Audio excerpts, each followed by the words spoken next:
इंसान के जहन में एक वसवसा ख्याल ये भी आता है कि अगर अल्लाह के रास्ते में माल खर्च कर दिया तो माल कम हो जाएगा।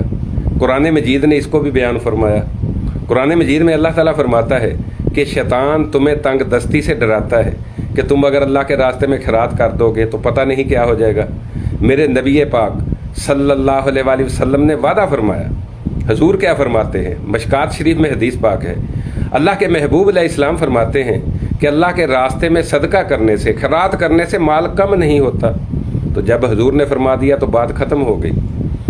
तारे जड़ सकते हैं, चाँद और सूरज जगह बदल सकते हैं, लेकिन हजूर ने फरमा दिया तो मुसलमानों माल कम नहीं हो सकता है। ये हजूर सल्लल्लाहु अलैहि वसल्लम ने फरमा दिया है।